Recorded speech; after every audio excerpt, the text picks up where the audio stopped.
మళ్లీ ఆఫ్షోర్ ప్రాంగణంలో ఈరోజు కలకల్లాడుతూ ఈ కార్యక్రమానికి ఇక్కడ విచ్చేసి వేదికలందించిన జిల్లా పెద్దలు, రాష్ట్ర మంత్రివర్యులైన అచ్చెన్నాయుడు గారికి, సోదరులు గోవింద్ గారికి, ఎమ్మెల్యే గోవింద్ గారికి, అలాగే కలెక్టర్ గారికి, జేసీ గారికి, ముఖ్యంగా పని చేయించే నాయకులుంటే మేము త్వరగా పని చేస్తామని చెప్పి 5 సంవత్సరాలు ఏమీ చేయలేక ఈ రోజు వంశధారకి అలాగే ఆఫ్షోర్ కి పరుగులు పెట్టిస్తున్న అధికారులకి, ముఖ్యంగా ఇక్కడికి విచ్చేసిన 2 నియోజకవర్గాల రైతులకు, ప్రజలకు, పత్రికా సోదరులకు అందరికీ నమస్కారములు. మాటలు చెప్పడం కాదు, 5 సంవత్సరాలు ఇక్కడ ఒక మాజీ మంత్రి ఉండేవాడు. ఎందుకయ్యా నీళ్లు తీసుకురావట్లేదంటే అచ్చెన్నాయుడు పంపించట్లేదు. ఎందుకయ్యా నీళ్లు తీసుకురావట్లేదంటే అచ్చెన్నాయుడు గారు అక్కడ లిఫ్ట్ ఇరిగేషన్ కట్టేశారు. ఎందుకయ్యా నీళ్లు తీసుకురావగాలంటే అచ్చెన్నాయుడు గారే. మరి అదే అచ్చెన్నాయుడు గారు ఉన్నారు, మరి అదే అధికారులు ఉన్నారు. నువ్వు దిగిన వెంటనే నెల రోజుల లోపల ఎలా నీళ్లు తీసుకొచ్చారు అంటే, పని చేయించే నాయకులు జిల్లాలో అధికారులు ఎలా పరిగెట్టారు, ఇదే అధికారులు ఉన్నారు. నువ్వు ఉపయోగించుకొని ఉంటే ఏ రోజు 5 సంవత్సరాల్లో ఒక్క సంవత్సరం కూడా పలాసకి కనీసం రైతుల్లో ఎవరు పార్టీలు చూడట్లేదండి. రైతుల్లో తెలుగుదేశం ఉన్నారు, జనసేన ఉన్నారు, బీజేపీ ఉన్నారు, వైసీపీ ఉన్నారు, కాంగ్రెస్ ఉన్నారు. అన్నం పెట్టాం వాళ్ళని రైతన్నాం కానీ ఏ రోజు పార్టీలు చూడలా. ఈరోజు మరి మామూలు ఒక ఎమ్మెల్యేగా జిల్లా కలెక్టర్ గారు అలాగే జిల్లా మంత్రి గారు సహచర్యంతో ఎలా నెల రోజుల్లో తీసుకురాగలిగాను. ఏ అచ్చెన్నాయుడు గారు మీరైతే 5 సంవత్సరాలు మింగలేక మంగళవారం కబుర్లు చెప్పావో అదే అచ్చెన్నాయుడు గారి సహకారంతో ఈరోజు రైతులకు నీళ్లు తీసుకొచ్చాం కానీ ఆ రైతుల్లో ఎవరు వైసీపీ ఎవరు టీడీపీ అని లెక్క చూడలేదు. ఎందుకు చెప్తున్నానంటే, ఈ పాటికి పూర్తి అవ్వాల్సిన ప్రాజెక్టు ఇటు పాతపట్నం, అటు నందిగాం, ఇటు పలాస ప్రజలకి తాగునీరు, సాగునీరుకి వచ్చే తరాలకి ఇబ్బంది లేకుండా ముందు చూపుతూ మొదలెట్టిన ప్రాజెక్టు. నాన్నగారు గడ్డం దీక్ష చేసి అచ్చెన్నాయుడు గారు వెనకాల పడి పరిగెట్టించి 400 కోట్లు ముందు ప్యాకేజ్ ఇచ్చాకే పని మొదలు పెట్టాలని కట్టుబడితో చేసిన పని. 5 సంవత్సరాలు మంత్రిగా కూర్చొని నోరు ఎత్తితే అబద్దాలు, నోరు విప్పితే అబద్దాలు. బడ్జెట్ సెషన్ లోని అంటే 6 నెలలకి సంబంధించిన బడ్జెట్ లో 30 కోట్ల రూపాయలు జిల్లా మంత్రి గారి సహకారంతో ఈరోజు తీసుకొని రాగలిగాం. అలాగే మొన్న మార్చిలో జరిగిన ఈ సంవత్సరం బడ్జెట్ లో మళ్లీ ఇదే ఆఫ్షోర్ కి ఇక్కడున్న ఎమ్మెల్యేలు మళ్లీ అదే జిల్లా మంత్రి గారి సహకారంతో 90 కోట్లు. ఏమి మరి జిల్లాకి మంత్రిగా ఉన్నావు కదా, ఒక్క రూపాయన్నా తీసుకురాగలిగావా? ధైర్యంగా వచ్చి మాట్లాడగలవా? అలాగే గతంలో దాదాపు ఎంతమందికి ఇచ్చినా ఆ రోజు జరిగిన కొన్ని పొరపాట్ల వల్ల మీలో మీరు రాజకీయాల కారణాలతో కొంతమంది తీసుకోకుండా, సంతకాలు పెట్టకుండా కొన్ని ప్యాకేజీలు. కలెక్టర్ గారు మొత్తం రెవెన్యూ డిపార్ట్మెంట్ అధికారులు, ఇరిగేషన్ అధికారులు, జిల్లా మంత్రి గారు, 2 ఎమ్మెల్యేలు ఇక్కడికి వచ్చామంటే ఈ ఆఫ్షోర్ ప్రాజెక్ట్ ని ఎంత త్వరితంగా మీ ఎవ్వరికి ఇబ్బందులు కలగకుండా పూర్తి చేయాలన్న చిత్తశుద్దితో మేము ఎలా పనిచేస్తున్నామో మీకు తెలియాలని ఇంతసేపు టైం తీసుకున్నాను. అయితే ప్రభుత్వం ఆ రోజు ఏ కమిట్మెంట్ ఇచ్చిందో ఆ కమిట్మెంట్ కట్టుబడి ఇక్కడున్న ప్రతి ఒక్క నాయకులు మీకు ఇవ్వాల్సిన ప్యాకేజీలు గాని ఇతరత్ర స్థలాలు గాని అన్ని ఇవ్వడానికి రెడీ ఉన్నాం. కానీ రాజకీయ కారణాలతో మళ్లీ ఏ అప్పలరాజు చెప్పాడో ఇంకెవడో చెప్పాడని కావాలని ప్రాజెక్టు కి అడ్డుపడకుండా ఉండాలని మీ అందరికీ చేతులెత్తి వేడుకుంటున్నాను. ఇది పలాసలో ఉన్న ప్రతి ఒక్క పార్టీ వాళ్ళకి, మెలియాపుట్టిలోని అలాగే పాతపట్ల ఉన్న ప్రతి ఒక్క అన్ని పార్టీల ప్రజలకి పనికొచ్చే ప్రాజెక్టు. బుద్ధి ఉన్నవాడెవడు రాజకీయ కక్షలతో దీన్ని ఆపడు. దయచేసి మనకు సహకరించే రాష్ట్ర మంత్రి గారు ఉన్నారు, మన కేంద్ర మంత్రి గారు ఉన్నారు. ముఖ్యంగా చాలా మంచి ఆ రోజు ఆఫ్షోర్ అయితే ఎవరైతే ముందుకొచ్చారో అదే ఈ రోజు రెవెన్యూ అధికారులు ఈ రోజు జిల్లాలో ఉండడం మనం చేసుకున్న అదృష్టం. ప్రతి ఒక్కరికి న్యాయం చేసే విధంగా ముందుకెళ్తామని మాట ఇస్తున్నాం. అలాగే మీ దగ్గర కూడా ఎవడో ఏదో రెచ్చగొట్టాడని దయచేసి పనులకు అడ్డు తగలకుండా మీకు న్యాయంగా రావాల్సిన ప్రతి ఒక్కటి మమ్మల్ని గాని, ముఖ్యంగా జిల్లా మంత్రి గారే నేను ఇక్కడే ఉంటానని మీకు ఈ రోజు భరోసా ఇచ్చినప్పుడు అంతకన్నా ఏం కావాలి చెప్పండి. న్యాయంగా వచ్చి అడిగి ప్రతిదీ తీసుకోమనే కోరుకుంటున్నాను తప్పితే రాజకీయ కారణాలతో పనులకు అడ్డం పడకుండా ఉంటే వచ్చే 2-3 సంవత్సరాల్లో మనం అనుకున్నది సాధించగలమని నమ్మకంతో చెప్తున్నాను. దయచేసి అభివృద్ది ముఖ్యం. ఎన్నికల వరకే రాజకీయాలు, ఎన్నికల వరకే పార్టీలు. ఎన్నికల తర్వాత మా పలాసనో లేకపోతే మా జిల్లానో ఎంత అభివృద్ది చేసుకునే టీంతోనే ఈరోజు జిల్లా నాయకులందరూ నడుస్తున్నాం. మీరు కూడా అలాగే సహకరించాలని కోరుకుంటున్నానండి. Thank you. పేరున హృదయపూర్వకంగా నమస్కారాలు తెలియజేస్తున్నాను. 2008వ సంవత్సరంలో దివంగత నేత శ్రీ హనుమంతు అప్పయ్య దొర గారు 127 కోట్ల రూపాయలతో చీపురుపల్లి దగ్గర ఆఫ్షోర్ రిజర్వాయర్ నిర్మించాలని చెప్పి మంజూరు చేసి ఆనాటి ముఖ్యమంత్రి చేతుల మీదుగా ఫౌండేషన్ వేశారు. 2008 నుంచి 2014 వరకు అదే ప్రభుత్వం రాష్ట్రంలో అధికారంలో ఉన్నా ఎప్పుడైనా ఒక ప్రాజెక్టు మంజూరు చేసి అది పూర్తి కావాలంటే ప్రథమ ప్రాధాన్యత ఆ ప్రాజెక్టులో ఎవరైతే భూములు ఇచ్చిన వాళ్ళు ఇల్లు కోల్పోయినటువంటి నిర్వాసితులకి సమస్య పరిష్కరించిన తర్వాతే ప్రాజెక్టు గురించి మాట్లాడాలి. కానీ రివర్స్ లో వెళ్లారు. నిర్వాసితుల గురించి మాట్లాడలేదు, భూముల గురించి మాట్లాడలేదు, ఇల్లు గురించి మాట్లాడలేదు. ఆ 127 కోట్ల రూపాయలతో కొన్ని పనులు ప్రారంభించి అట్టహాసంగా చేసిన తప్ప ఆ కార్యక్రమం జరగలేదు. 2019 ముందు 2014లో తెలుగుదేశం ప్రభుత్వం రాష్ట్రంలో అధికారంలోకి వచ్చింది. పెద్దలు గౌరవనీయులు గౌతు శ్యామసుందర శివాజీ గారు ఆఫ్షోర్ రిజర్వాయర్ కి అందులో ప్రధానమైనటువంటి నిర్వాసితులకి న్యాయం జరగడానికి కావలసినటువంటి నిధులు మంజూరు చేసినంత వరకు నేను సేవింగ్ కూడా చేసుకోనని చెప్పి ఒక శపథం పూని నాకైతే రాత్రింబవళ్లు నిద్ర లేకుండా ఫైళ్లు నేనే మోశాను. ఈ రోజు ఎవరికైనా అడిగితే ఇటువంటి కార్యక్రమం ఈ ఆంధ్రప్రదేశ్ రాష్ట్రంలో ఎన్నో ప్రాజెక్టులు ఇచ్చారు. కానీ ఆ రోజు ఈ ప్రాజెక్టుకి చేసినటువంటి మేలు ఇంతవరకు ఎప్పుడు జరగలేదు, భవిష్యత్తులో కూడా జరగదు. 54 కోట్ల రూపాయలు తీసుకొచ్చి ఏదైతే నిర్వాసితుల ఆందోళనలో ఉన్నారో, ఏవైతే గ్రామాలన్నీ కూడా ఎవిక్షన్ చేయాలో వారికి ప్లేస్ సెలెక్ట్ చేసి అన్ని కార్యక్రమాలు పూర్తి చేసి పనులు ప్రారంభించాం. దురదృష్టవశాత్తు మళ్లీ 2019లో అధికారంలో పోయాం.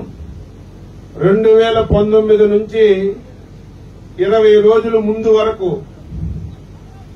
ఈ ప్రాజెక్టు గురించి మాట్లాడినటువంటి సందర్భాలు లేవు, పనులు ప్రారంభించినటువంటి సందర్భాలు లేవు.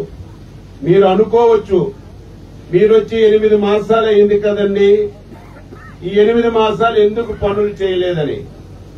రాష్ట్ర ప్రభుత్వం ఒక నిర్ణయం తీసుకుంది. ఈ ఆంధ్రప్రదేశ్ రాష్ట్రంలో ఏవైతే 80% కంటే ఎక్కువ పనులయ్యాయో అవి ప్రాధాన్యత ప్రాజెక్టులుగా తీసుకుని ఆ ప్రాజెక్టుల మీదే డబ్బు ఖర్చి ఆ ప్రాజెక్టులు పూర్తి చేయాలని చెప్పి రాష్ట్ర ప్రభుత్వం ఒక నిర్ణయం తీసుకుంది. అందులో మన ఆఫ్షోర్ రిజర్వాయర్ 25% కంటే తక్కువ వచ్చింది కాబట్టి ఈ ప్రాజెక్టు చెయ్యమని చెప్పి ఈ ప్రాజెక్టును లిస్టులో తీశారు. అదృష్టం కొద్ది నాకు మంచి మిత్రుడు ఫైనాన్స్ మినిస్టర్ ఉన్నాడు. ఇద్దరం కలిసి 20-25 సంవత్సరాల నుంచి కలిసి పనిచేశాం కాబట్టి ఏరా ఎట్టి పరిస్థితుల్లో ఆఫ్షోర్ నాకు ప్రాధాన్యత, కనీసం 10 రూపాయలు కేటాయించు, నేను దాన్ని నడిపించుకుంటామంటే మొదట 6 మాసాల్లో 30 కోట్ల రూపాయల ప్రాజెక్టుకి కేటాయించారు. అందులో వెంకటేశ్వరరావు గారు పనిచేసినటువంటి పనికి 10 కోట్లు 15 కోట్లు బిల్లులు చెల్లించకపోతే ఆయన మొత్తం మిషన్లన్నీ తీసుకొని వెళ్ళిపోయాడు. ఆయనకు ఫోన్ చేసి కేటాయించిన 30 కోట్లు ఆయన బిల్లులు చెల్లించి మళ్లీ లైన్లో పెట్టాం. పెట్టినా సరే నాకు మంత్రి మిత్రుడు కాబట్టి డబ్బులు ఇచ్చాడు, కానీ ప్రాధాన్యత ప్రాజెక్టుల్లో ఈ పేరు లేదు కాబట్టి పనులు చేయడానికి పై అధికారులు అనుమతి ఇవ్వలేదు. అందుకే ఈ 7 మాసాలు ఆలస్యమైంది.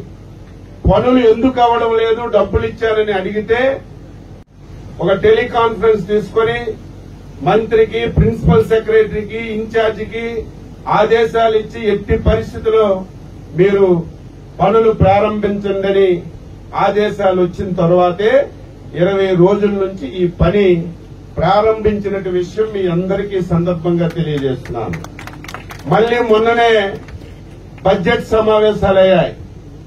ఈరోజు ఎక్కడ కూడా ప్రాధాన్యత కలిగిన ప్రాజెక్టులకే బడ్జెట్ ఇస్తున్నారు తప్ప ప్రాధాన్యత లేనటువంటి ప్రాజెక్టులకి బడ్జెట్ లో డబ్బులు ఇవ్వడం లేదు. అయినా ఇది నాకు ప్రాధాన్యత, మన జిల్లాకు ప్రాధాన్యత, మా టెక్కలి, పాతపట్నం, పలాస నియోజకవర్గాలకి ప్రాధాన్యత కాబట్టి మళ్లీ ఫైనాన్స్ మినిస్టర్ తో చెప్పి 90 కోట్ల రూపాయలు మొన్న కూడా బడ్జెట్ లో పెట్టిన విషయాన్ని ఈ సందర్భంగా గుర్తు చేస్తున్నాను.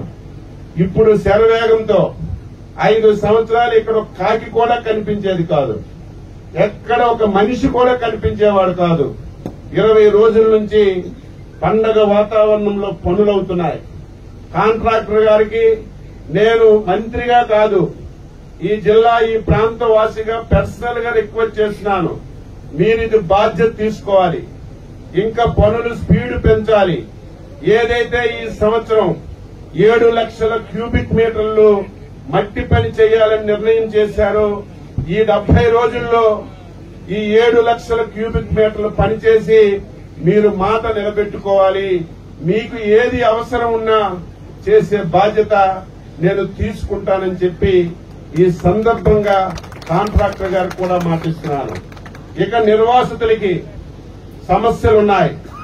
ఒకటి, రోడ్డు డైవర్షన్ చేయాలి. అక్కడ డి పట్టా భూములు 14.5 ఎకరాలుంది. వారికి ఒక 10-20 రోజుల్లో నేనే ప్రత్యేక దృష్టి పెట్టి వారికి డబ్బులు ఇచ్చే కార్యక్రమం చేస్తాం. ఈ 10-20 రోజులు డబ్బులు మాకు అందలేదు కదని మీరు ఆటంకం చేయొద్దు. మా ఆర్టీఓ గారికి, ఎమ్మెల్యే గారికి మీ దగ్గరికి పంపిస్తాం. వారే మీకు స్పష్టంగా హామీ ఇస్తారు. ఆ బాధ్యత మేము తీసుకుంటాం. పనులకు ఇబ్బంది లేకుండా మీకు సహకరించమని చెప్పి కోరుతున్నాను. రెండవది, రేగులపాడు, అదేవిధంగా చీపురుపల్లిలో కొన్ని సమస్యలున్నాయి. కొంతమందికైతే పట్టాలు ఇస్తామని చెప్పి డబ్బు తీసుకున్నారు, పట్టాలు ఇవ్వలేదు, చూపించలేదు. అది పెద్ద ఇష్యూ కాదు. ఒక వారం రోజుల్లోనే ఆ స్థలాలు చూపించి మీకు న్యాయం చేసే కార్యక్రమం తీసుకుంటాం. కొంతమందికి ప్యాకేజీలు, ఇప్పుడు కూడా చాలా మంది యూత్ వచ్చారు, మాకు కూడా ఇస్తే బాగుందని. మాకు ఇవ్వాలని ఉంది, కానీ చట్టం అంగీకరించాలి. వాళ్ళకు కూడా న్యాయం చేయాలి. ఏ విధంగా చేయాలో ఆలోచన చేస్తున్నాం. అయితే నిబంధనల ప్రకారం ఎవరికైతే ప్యాకేజీలు రాలేదో వాళ్ళ లిస్టులు కూడా మా దగ్గర ఉన్నాయి. అది కూడా త్వరితగతంగా పూర్తి చేస్తామని ఈ సందర్భంగా తెలియజేస్తున్నాను. నిర్వాసితులకి కాలనీలు కట్టారు, మౌలిక వసతులు లేవు, కనీసం దాని మీద దృష్టి పెట్టలేదు. కలెక్టర్ గారికి నేను ఇప్పుడే చెప్పాను, యుద్ధ ప్రాతిపదికన రేపు వర్షాకాలంలోగా ఎక్కడైతే నిర్వాసితులకి ఇల్లు కట్టామో అక్కడ మౌలిక సదుపాయాలన్నీ, రోడ్లు గాని, రైళ్లు గాని, శ్మశానాలు గాని, స్కూల్ బిల్డింగ్లు గాని, ఏవైతే చట్టంలో ఉన్నాయో, ఏవైతే నిబంధనల ప్రకారం చేయాలో ఆ పనులన్నీ కూడా పూర్తి చేసే బాధ్యత తీసుకుంటాం. ఇంకొక విషయం, చాలా మంది వచ్చారు, ఒక పెద్ద ఆయన కూడా వచ్చాడు. ఆ రోజు చాలా మందికి పట్టాలు ఇవ్వలేదు, మేము డబ్బులు కట్టలేకపోయామన్నారు. అది న్యాయమైన కోరికే. అయితే రాష్ట్ర ప్రభుత్వం ప్రతి పేదవాడికి ఇల్లు కట్టించాలని, ప్రతి పేదవాడికి ఎక్కడ కూడా పట్టా లేదనిపించకుండా ఇవ్వాలని ఒక కార్యక్రమం తీసుకున్నారు. అందులో భాగంగా కలెక్టర్ గారు, జేసీ గారు, ఆర్డీఓ గారు ఉన్నారు. ఎక్కడెక్కడ సైట్లు ఉన్నాయో చూసి ఆ రోజు 5 సెంట్లు ఇచ్చాం. అది కాకుండా ఏదైతే ఈ రోజు పట్టాలకి పల్లెటూరులో అయితే 3 సెంట్లు, పట్టణంలో అయితే 2 సెంట్లు ఇవ్వాలని ప్రభుత్వం నిర్ణయించిందో అందులో ఫిట్ అయితే వారికి అక్కడ కూడా ఇచ్చి ఇల్లు కట్టించే బాధ్యత తీసుకుంటామని ఈ సందర్భంగా తెలియజేస్తున్నాను. యూత్ ఉన్నారు, ఉద్యోగాలు లేవు, ఉపాధి లేవు. ఇమీడియట్ గా జాబ్ మేళా పెడతాం. అర్హత కలిగిన వాళ్ళకి అవకాశం ఉన్నంత వరకు కార్యక్రమం కింద ఉద్యోగాలు ఇచ్చే అవకాశం తీసుకుంటాం. లేకపోతే సెల్ఫ్ ఎంప్లాయ్మెంట్ కింద కొంత డబ్బిచ్చి వారు ఆర్థికంగా స్థిరపడడానికి ఈరోజు నిర్ణయం తీసుకుని ముందుకెళ్తాం. దయ ఉంచి మీ అందరే నేను రామ్మోహన్ నాయుడు మేము నలుగురం కలిసి తప్పనిసరిగా మీకు న్యాయం చేయడానికి ప్రయత్నం చేస్తానని ఈ సందర్భంగా తెలియజేస్తూ 10 మాసాల్లో ఇది 2వ మీటింగు. ఒకరోజు పలాస కాశీబొగ్గులో పెట్టారు. ఒట్టొట్టి మీటింగులు పెడితే ఉపయోగం లేదు. ముందు గ్యాప్ వచ్చింది 5 సంవత్సరాలు. నేను మంత్రి అయ్యాను. పరిస్థితి ఏంటి, ఇబ్బందులేంటి తెలుసుకోవడానికి